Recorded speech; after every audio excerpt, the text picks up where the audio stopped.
मरियम को ठोकने का कोई इंतजाम करो। मैं उसको कहती हूँ बीबी अभी तू ठुकी नहीं है, अभी तू ठुकी नहीं है। लाहौर जो है उसकी यूथ सिर्फ मुस्लिम लीग के साथ। लोगों को जितना यहाँ पे कह के अवाम को बुलाना पड़ा, इससे कहीं ज्यादा अवाम हर वक्त ज़मान पार के बाहर बैठे।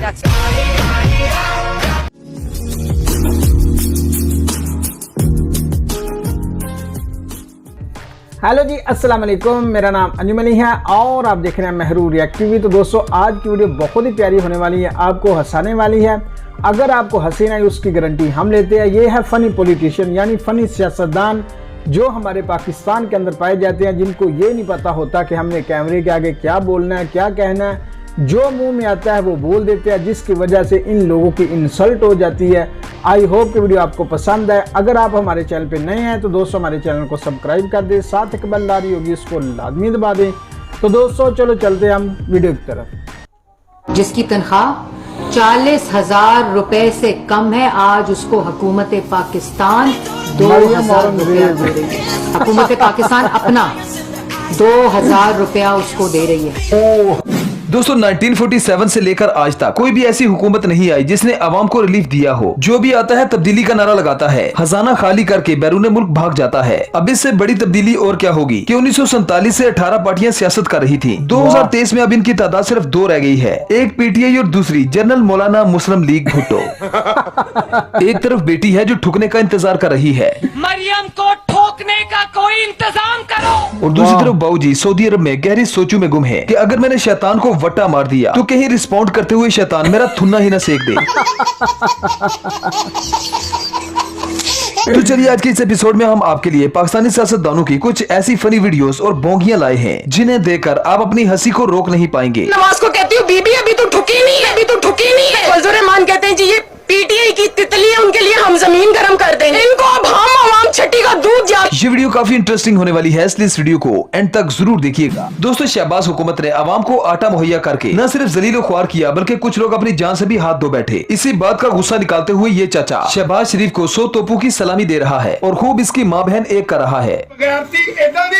एक बंदे दी शादी नहीं हुई, उन्होंने आटा नहीं देना। अच्छा, मारा मैं उसे मां नूं जिहड़ी ओह अंग्रेज़ां कोल रहिंदी है। गल सुन मेरी, बगैरती जो पैर बाहर कढ, एक पासे 11,500 दा धंधा करन दे, एक पासे पैंटियां फ्री पै गई, काला पै गई है। मर जाओ डुब के ताड़ी धी। बहुत गलत अल्फाज। चोरो मुछाले बंदर बगैरत, और तुसी कदे मुसलमान जे तुसी गैरतमंद हो ना, और तीजो तो मुल्क छड़ के ना जाओ, दफा जो किसी पासे इस्लाम दा खून ना पीओ, और तानू अगले पासे अग लगनी है बार बार। दोस्तों, तरबूज का मौसम आते ही हर तरफ लाले की आवाजें गूंजना शुरू हो जाती हैं। यहाँ पर यासिर शामी नारे लगवाते हुए हुकूमत और पीडीएम के नारे भी लगवा देते हैं।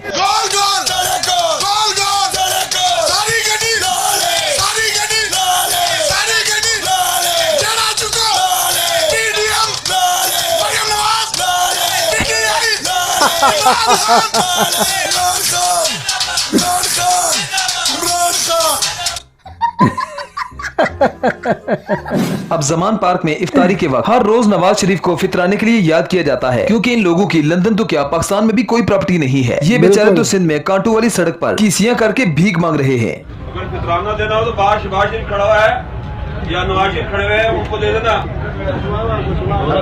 वो इनको नहीं लगता।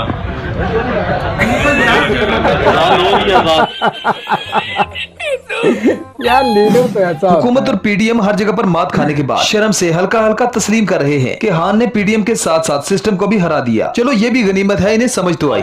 आपको लाडला कहें, फाशिस्ट कहें, कानून शिकन कहें, आप लोगों ने इमरान खान को सब दे दिया अलकाबाद, लेकिन क्या अब मानते आप इस बात को कि पूरी रियासत इमरान खान के सामने बेबस हो गई, अपनी नाकामी तस्लीम करते हैं?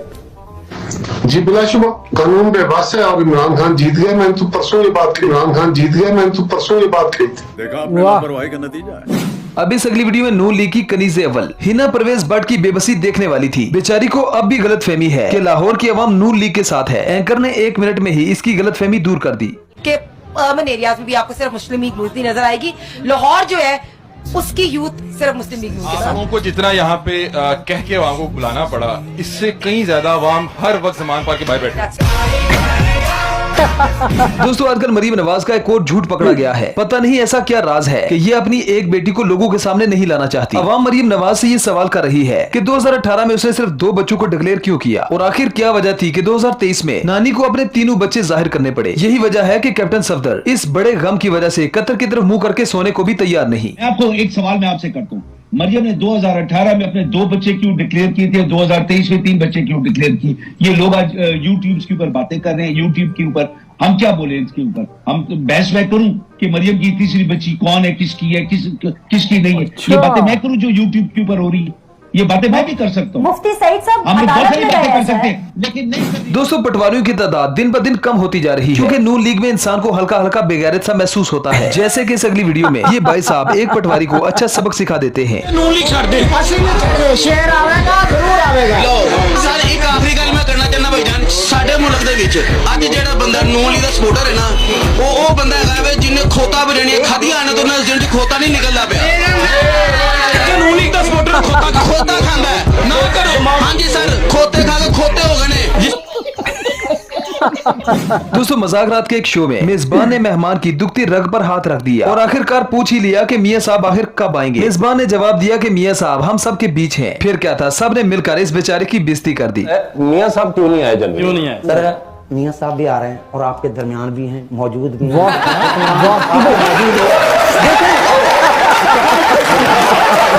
आपके वहाँ मौजूद है कि नवाज शरीफ को जरूर याद कर। अरे मैं तो याद की बात में मुझे मियां साहब चाहिए। मैं कह रहा हूँ मियां साहब मौजूद हैं।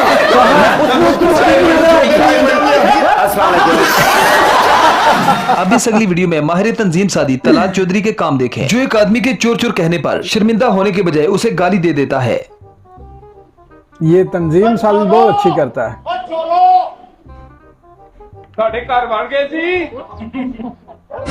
अब अगर अवाम के वोट से हुकूमत में आओगे, अवाम का पैसा खाओगे और फिर तनकीद सुनने के बजाय उन्हें गाली दोगे, तो फिर अवाम अंडू जूतू टमाटरों से और खास तौर पर लोटू से इस्तकबाल तो जरूर करती है, जैसे कि यहाँ पर तलाल चौधरी का इस्तकबाल लोटू से हो रहा है।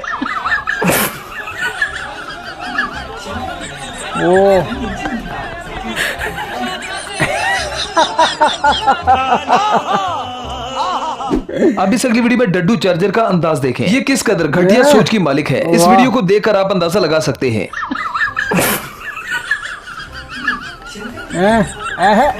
वाह वाह भाई वाह।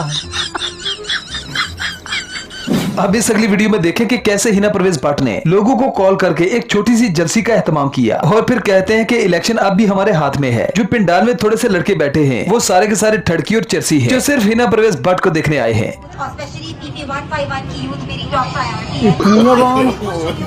यार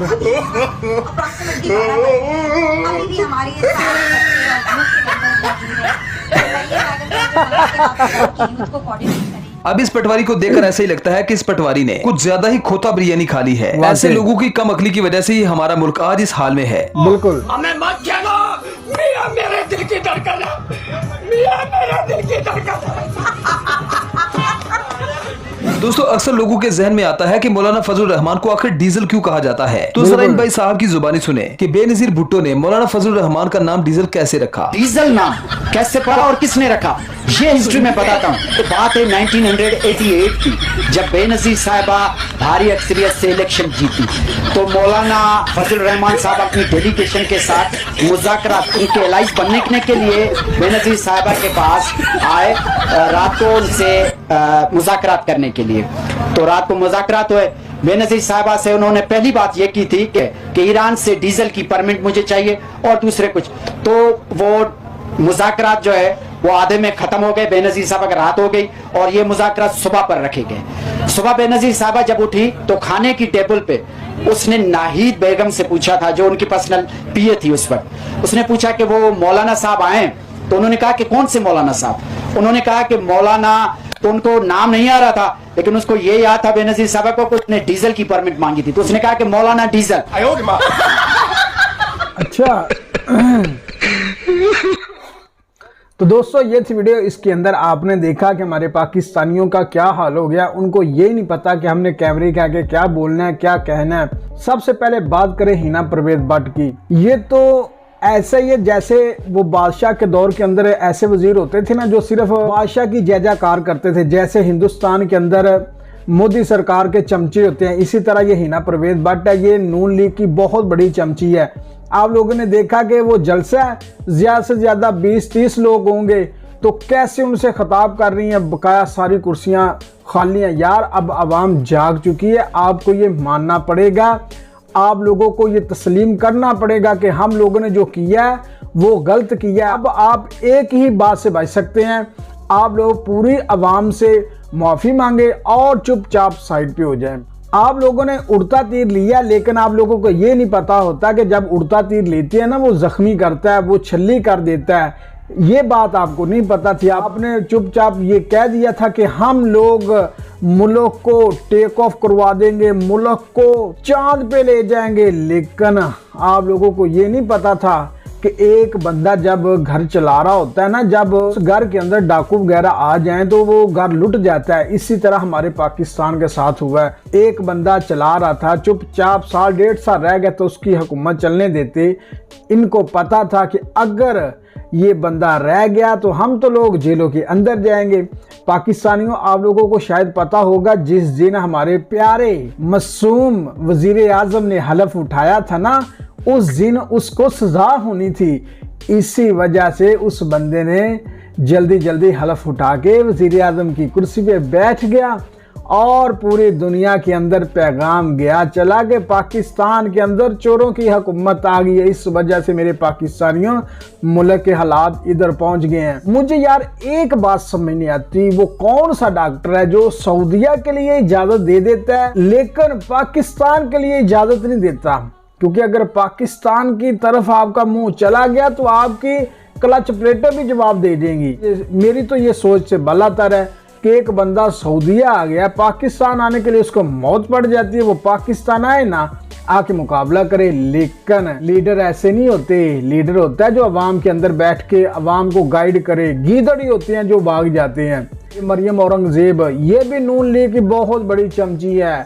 इसने झूठ को सच और सच को झूठ करने के अंदर कोई ना कोई डिग्री हासिल की हुई है और मीडिया के ऊपर ऐसे बात करती है, पता नहीं इन लोगों ने कौन सी तरक्की के काम कर दी है। शुरू के अंदर आपने वीडियो देखी होगी आटे के बारे में, लेकिन यार वो बंदे ने अल्फाज जो अदा किए मैं उसकी मजम्मत करता हूँ, लेकिन ऐसे अल्फाज नहीं अदा करने चाहिए। लेकिन वो जो बात कर रहा था ना बिल्कुल सही कर रहा था कि इन लोगों ने एक तरफ तो मुफ्त आटा कर दिया, दूसरी तरफ डबल रेट कर दिया। गरीब बंदे को फायदा हुआ है, गरीब बंदे ने अपनी जानें दे दी। आप लोगों ने देखा होगा लाइनों के अंदर लग के बेचारों ने आटा लेने के लिए गए थे, लेकिन कई बंदे तो अपनी मौत लेके वापस आ गए। हमारे हुक्मरानों को कोई परवाह नहीं है। लोग कुर्सी के साथ चिमटे हुए हैं, इदारों के खिलाफ बातें कर रहे हैं, इदारों को आंखें दिखा रहे हैं। पता नहीं मेरी सुप्रीम कोर्ट क्यों इनकी बातें सुन रही है।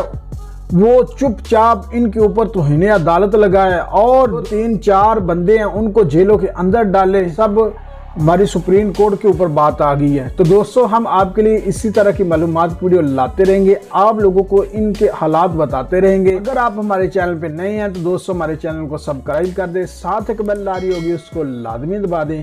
तो दोस्तों अब हमें इजाज़त दीजिए, आने वाली वीडियो तक अपनी सेहत का ख्याल रखें। तब तक खुदा हाफिज।